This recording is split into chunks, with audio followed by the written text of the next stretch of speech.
So the reviews are coming in for No Time to Die, and some people love it and some people hate it. But the one thing I think everybody can agree on is the fact that it was a very, very different James Bond movie. And I think one of the things that was most different about it, I mean, it was unique in the fact that James Bond, who lives in this this overkill fantasy environment in which, you know, he never gets hurt, he always survives, he always goes on. There was a real sense of suspense in No Time to Die. I have to admit, while I was watching that movie, I did not know who was going to live, who was going to die, who was going to be the good guy, who was going to be the bad guy. I will admit that I wasn't even completely convinced that that James Bond would defeat Safin's plan at the very end. I was like, maybe they'd end on a downer or something like that. So it was a very, very intense movie that way, and I loved it. And I thought I would make a very short video about the 10 moments in No Time to Die that really, really hit me like a gut punch. And yeah, just because I think as a storyteller, it's a very interesting thing to look at, because really the secret to all good stories is grabbing people by some kind of emotional hook and then sucking them in. And I think No Time to Die did that really, really effectively. So let me just consult my list, and I'm drinking a nice Modelo with a slice of lime, which I love for some reason. Anyway, right, let's go through the whole thing from the beginning. Obviously, this is going to be completely spoiler filled, so if you haven't seen the movie yet, stop what you're doing right now. Okay, good, we're good, okay. First thing that really, really got me in the movie was the cold open, the opening scene of Madeleine being stalked by who we later learned was Safin. And it was so unusual. It was unlike any, you know, opening to any Bond film ever, and it just went on. It was very suspenseful. It reminded me a lot of, you know, the more art house horror films that are out there. It was genuinely suspenseful and horror. And that immediately kind of gave me a different emotional resonance than I had been expecting. And there were certain details in it. The fact that Madeleine was there and her mother was clearly an alcoholic and self-loathing and stuff like that. And then she was, you know, keeping herself busy doing her own thing. She was a very self-contained, independent girl, and I liked that. I thought that was great characterization that you could later see demonstrated in the movie. The whole scene with Safin, I mean, it was threatening and menacing, and you felt genuine suspense. It was kind of gut-wrenching when Safin murdered Madeleine's mother. And then when Madeleine shot him, I was like, whew. And then, you know, that scene on the ice, her trapped under there, Safin rescued it. You didn't know what to expect, and I think, you know, it was a really bold choice for Cary Fukunaga to do that, to like start with something that was slowly building. It was a long, drawn out scene. It was very, very bold to do that, but it paid off, because I have to admit, you know, when that ending scene came into play, I was just like, where do I even begin? And I was, you know, sitting there like, this is going to be different, when the next big emotional gut punch hit me. And this really was a gut punch. I can't remember who it was. I think it was Ray from the Bond Armory who warned me not to listen to the soundtrack before the movie because it contained spoilers. And boy, did it just, because immediately after that flashback, there is the scene as James Bond and Madeleine drive down in the Aston Martin, that curving road towards Matera. And the soundtrack is beautiful up to that point, but suddenly they hit you with On Her Majesty's Secret Service. Like, legitimately, it was All the Time in the World as that orchestral track. And I know, because On Her Majesty's Secret Service, the soundtrack, that was something I listened to like 8 hours a day for 4 years of my life, because I'm literally obsessed with that movie. And I think the soundtrack is amazing. And I remember when I heard that, and I'm sure every single Bond fan is the same. When I heard that, I was just like, oh, grip your seat, like, ah. And then the scene that plays on is so beautiful with them in love and stuff like that. It was a really beautiful scene, and I loved it because, you know, I'm an old-fashioned romantic, and I always wanted Bond to have his happily ever after. And I have to admit, right from the get-go, I wanted this movie to have a happily ever after. But I was enjoying watching them together in that beautiful, exotic, romantic environment of Matera, and this convoluted tradition of burning things and letting them go. I thought that was beautiful. It really like made me root for them as a couple, and it's funny that like in those first few minutes, you care about Madeline so much more than you do throughout the entirety of Spectre. It's like they wrote a character for her. It was amazing, and they've already done such a great job of explaining who she is. At this point in the movie, you know more about her than you feel you might know about Bond. Anyway, and then Bond goes up to give his regards to Vesper. It was a bit of coincidence, I have to admit, that this town happened to be where Vesper was buried. Because, I mean, I got the impression she was French and English, and yet she got buried in Italy. But I don't know. Anyway, and then there was the scene where Vesper's tomb explodes. And I love this as well. This is like my third big emotional moment, because when Bond is knocked down, Cary Fukunaga did again like something you've never really seen in a Bond film of him like being completely stunned, and the ringing in the ears and the deafness. I was there with my two kids and I had to sort of explain what they were trying to do. Like if you get caught in an explosion, it causes this ringing in your ears as you have concussion.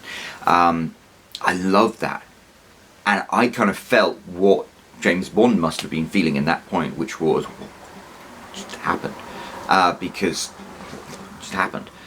And then it gets super intense with the fight scenes, and it's really great again with the suspense, because James Bond at this moment is like battered and bloodied. He doesn't know what's going on. He runs down onto the bridge, and I remember feeling for the first time ever in a James Bond movie, I was like, what's going to happen to him? And I mean, I'd seen him do that swing off the bridge before in the trailer, so we knew he was going to survive this particular incident.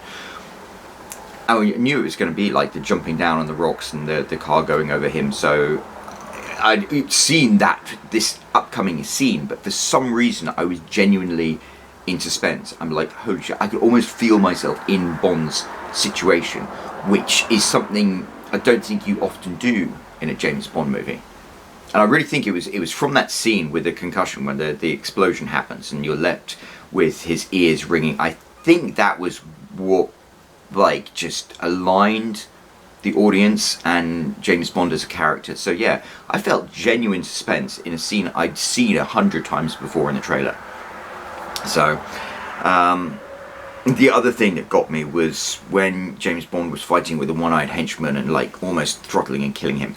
I expected them to go like Quantum of Solace and have him like snap the neck at things, but instead it seemed more real, that he was like fighting but he wasn't killing him. And Blofeld sends your regards, when he said that, sends his regards, I loved it, because at that point I was like, okay, is Madeline back? And you never really get this in any of the James Bond films, because the James Bond films are beautiful. They're like pizza. They're like a consistent formula. And then this happens, and already so many of your expectations have been subverted that you're like, did Madeline betray him? Anyway, it put some real like investment in it. And I love the scene with the Aston Martin whizzing around and stuff like that. That's all great, but that could have been any Bond movie. But up to that point, it was so different, and it takes you out of your comfort zone and makes you feel invested in the movie so much more. And then, of course, there was a scene of him saying goodbye to her on the train, and I just love that. And that's a cliche. I mean, that's practically the scene from Casablanca.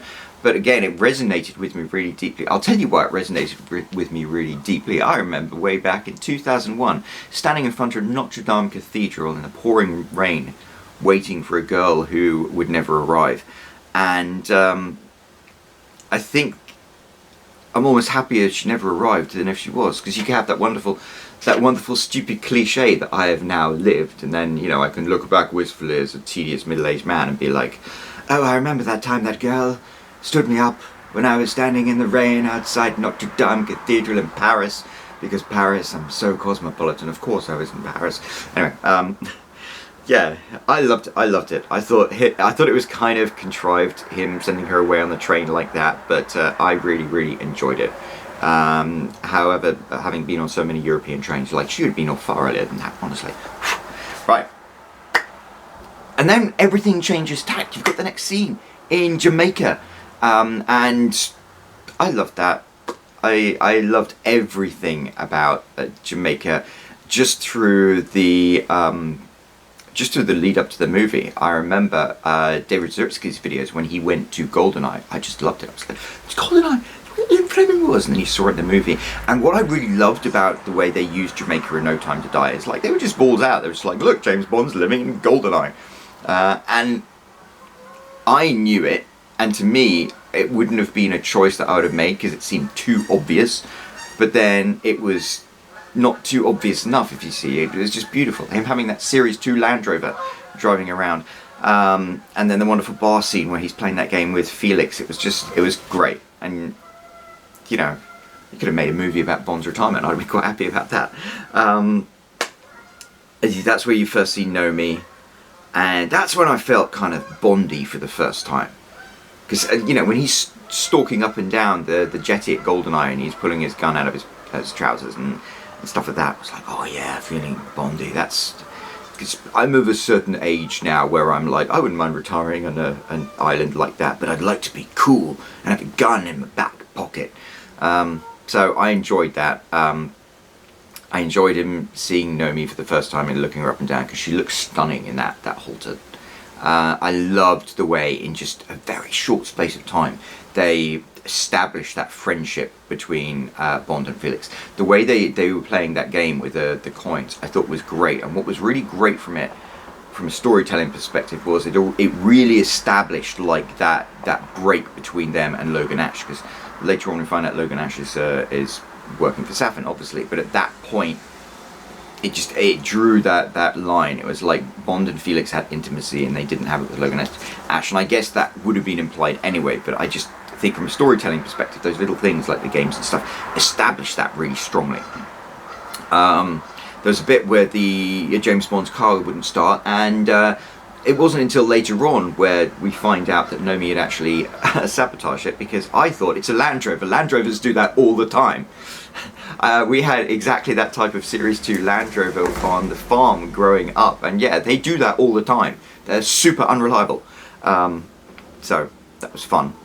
I loved Nomi's introduction just because she's so beautiful and so classy, and then so like menacing and competent as well. And I also loved the way, you know, Bond stalked around her and got that information, and it was just a really interesting choice. This was a story thing which I don't know if anybody's even questioned it, but think about it. Why was it that Bond, when he was told specifically by a representative of his government not to get involved, did he decide to get involved? Because there really wasn't much in it for him. If you think about it, he was quietly having his retirement. He was going to risk everything to go and help Felix with something that he was suspicious about. I thought that was really interesting, and I liked that. And to me, at that point, it kind of picked up the vibrancy of Bond, because the problem with Craig's run as Bond is he's been like depressed a lot of the time. It's like depressed, betrayed, you know, miserable and stuff. There was just that little spark of mischief in him when he was like, fuck you, I'm going to go to Cuba. And then he does. And you have that wonderful scene where he meets Paloma for the first time. I love that. I heard, I think it was it in Calvin Dyson's review, where he was talking about how maybe the scene with Paloma had originally been written to have Bond and Felix going to get this scientist out of there. And that would have been an amazing... I wish they would have filmed that just so we could see it, but obviously I love the version that we have in it, in which Paloma turns up as the CIA agent, and they have this amazing fight scene and things like that. It's she was wonderful. I mean, obviously, like she seems very young to me now at this point in my life. So she was absolutely stunning in that gown and stuff. I loved it where she brought James Bond down and started unbuttoning his shirt, and he was like, shouldn't we get to know each other more? But I liked the way that he almost said it disdainfully, because I kind of felt that he felt the same thing, which is like, I'm too old for this. It's like, Anne Darmus, you were absolutely radiantly beautiful, however, like, now I'm tired. I just want to have a sit down and a biscuit, okay? No, it's not quite like that, but it's just, you could see that they played off the comfort level there, I think, really well, because it's something you have to be aware of. There have been all those like weird age gap things, like Roger Moore and Stacey Sutton in A View to a Kill, where it just feels kind of uncomfortable.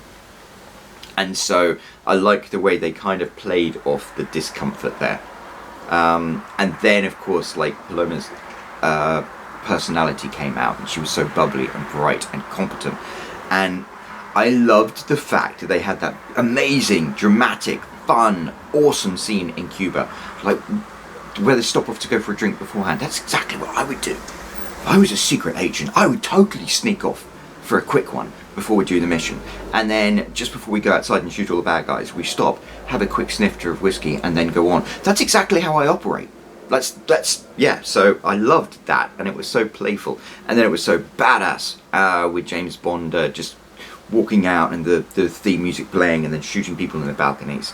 It was wonderful, and I love the way Paloma grabbed the cigar for him to give to Felix, and it was perfect, and it was self-contained, which I just thought was brilliant, because it would have felt contrived if Paloma had like come back in the final scene to be like, I'm here to assist you, James. No, the fact that it was just there as like an isolated scene, it was indulgent, but it was beautiful. Okay, let's move on to what happens next, which is of course where James Bond meets up with Felix Leiter, and there's the betrayal, and Felix gets shot. And I talk about emotional gut punches, but I mean, the way that earlier Felix and Bond's relationship had been so well established, and it was almost like shown such beautiful contrast by the fact that it isolated them from Logan Ash. It was really, really close. When Felix gets shot, it's shocking. And you're like, oh, I thought Felix was going to be with him on this adventure the whole way. And I'm like, okay. I had no idea at this point that they would kill Felix. I guess I should have thought that was on the cards, but at this point I was still in James Bond is invincible, and I thought Felix is invincible. You're not going to kill Felix or Q or Moneypenny or anyone like that. But then he dies, and it's really, really sad. And I don't think there is a single death in the James Bond movies, apart from Tracy's and Vesper's, that hits you quite that hard. And Joe Darlington said this brilliant thing in his review of it, where it's like, you know, it kind of makes amends for the way they got rid of Mathis in Quantum of Solace, which I really didn't like, because I liked Mathis as a character a lot. So they paid real reverence to Felix, and I felt emotionally gutted at that point. And this is the thing, this is a James Bond movie, so you expect to be served pizza. But instead, it has been an emotional journey of ups and downs, and you're kind of quite wrought at this point. And I like this. This is really cool. It's almost like I have a lot of respect for fan fiction, because fan fiction is kind of like emotional pornography, where you take familiar fan creations, like certain characters and things, and then you write a short scene, but you don't need to worry about characterization because everyone knows the characters. So you just get to one particular scene in which you make the reader feel an emotion, and that's what's so effective about fan fiction. And this movie at this point, it's almost like fan fiction in that Cary Fukunaga had this established cast of characters that you cared about and were invested in, and then it was like, this is a sandbox, you can do what you want. And I think that's why Felix's death just really, really hit me hard, and it got me into the frame of mind of, holy shit, at this point anything can happen. If they're going to kill Felix, at this point anything can happen. So yeah, and then we go to London. We have that great scene where it pulls off. I love the Aston Martin V8. I'm like, my favourite Bond Aston Martin is the Aston Martin DBS from On Her Majesty's Secret Service. 6-cylinder, so it's a little better on the gas. Yeah, I love that. So seeing those square lines and stuff like that, I was like, ah. I know Calvin Dyson made a video about have they overdone the DB5, and maybe they've overdone the DB5. And I think it was great to see this car in there again. But the only thing I really want to go into with London is M. The way they explained this Heracles project and M's involvement in it, and he has that back and forth with Bond, they very, very effectively show how M feels real, like, guilt about this, real responsibility, and it's not just on a level of like, I've screwed up at my job. It's like, I've done something that could be really, really damaging to the world, and he feels genuine remorse for it. And I think Ralph Fiennes did such an amazing job portraying that, and it was just really, really good.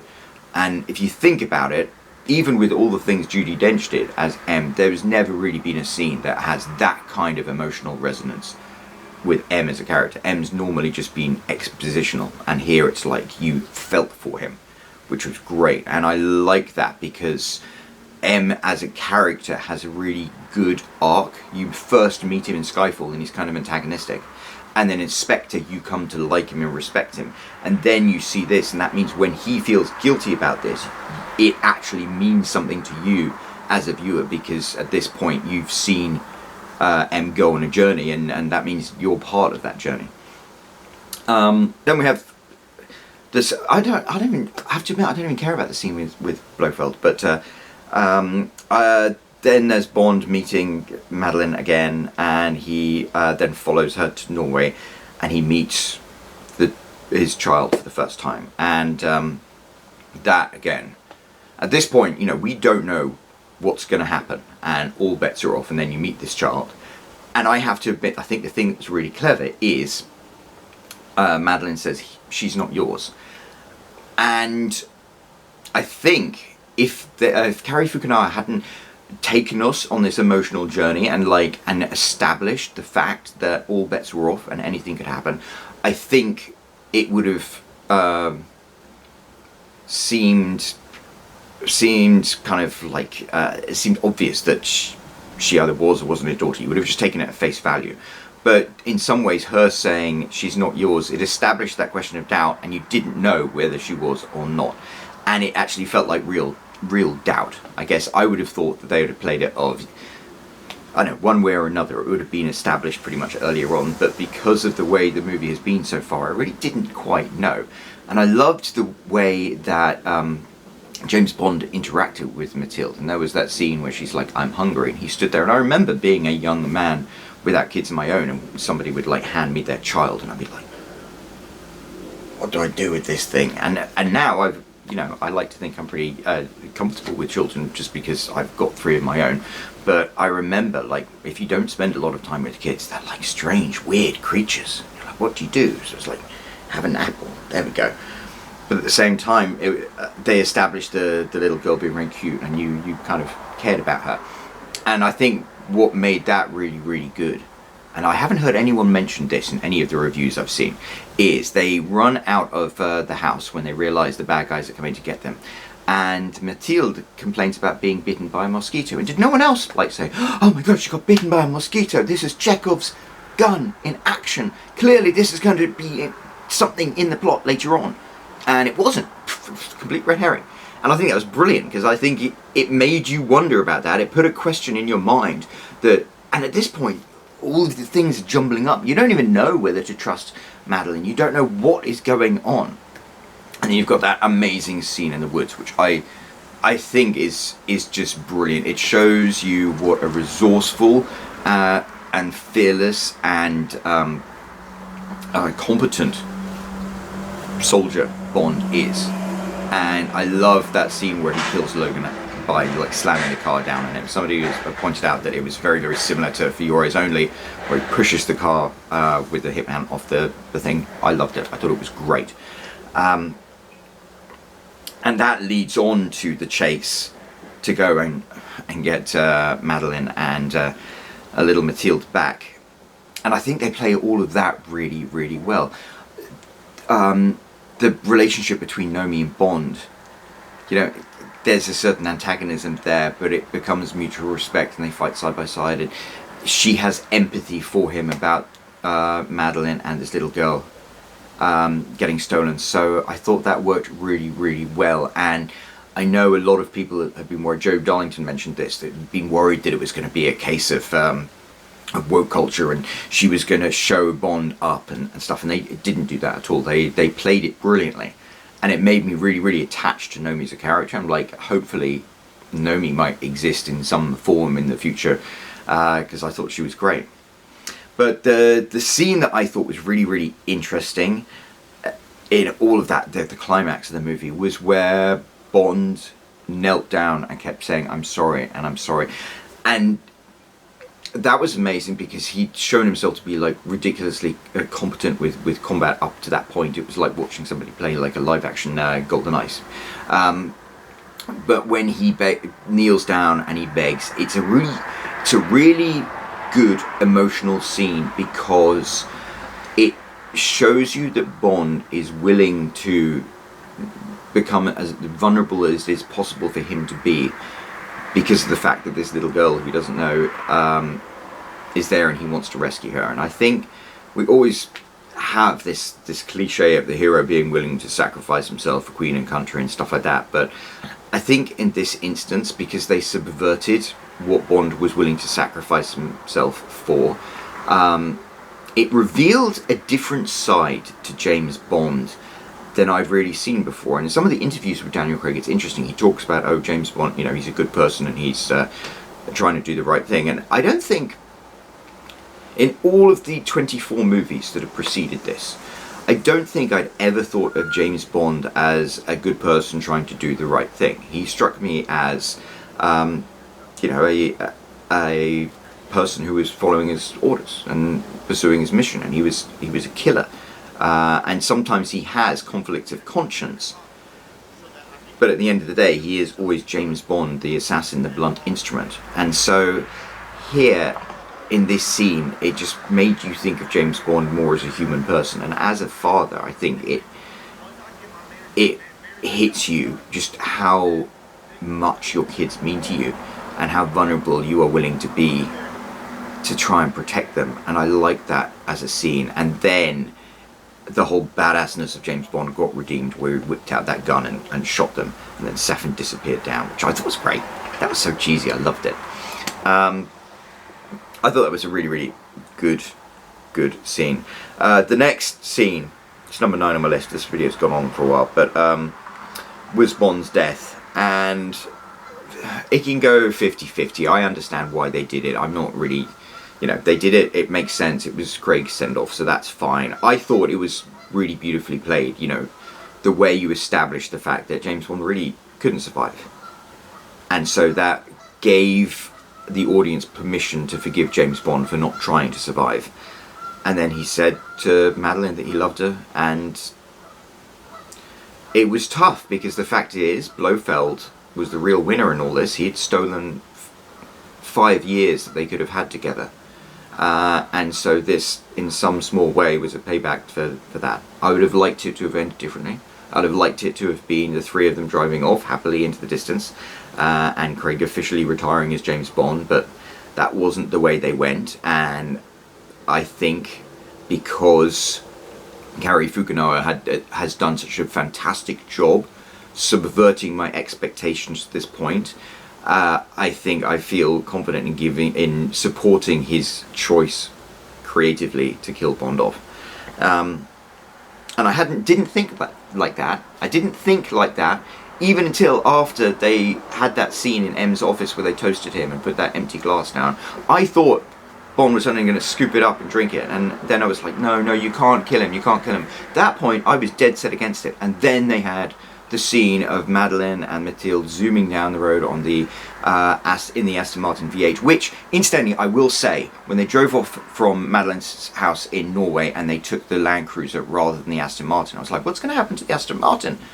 I was really quite worried about that. I mean, first of all, I was like, why didn't they take the Aston Martin? Then they did all the stunt stuff through the rivers and things. And I was like, Aston Martin wouldn't last 5 minutes doing that. So, okay, good choice for the Land Cruiser. But I had wondered what had happened to the Aston Martin V8. So it was nice to see Madeleine zooming down the road.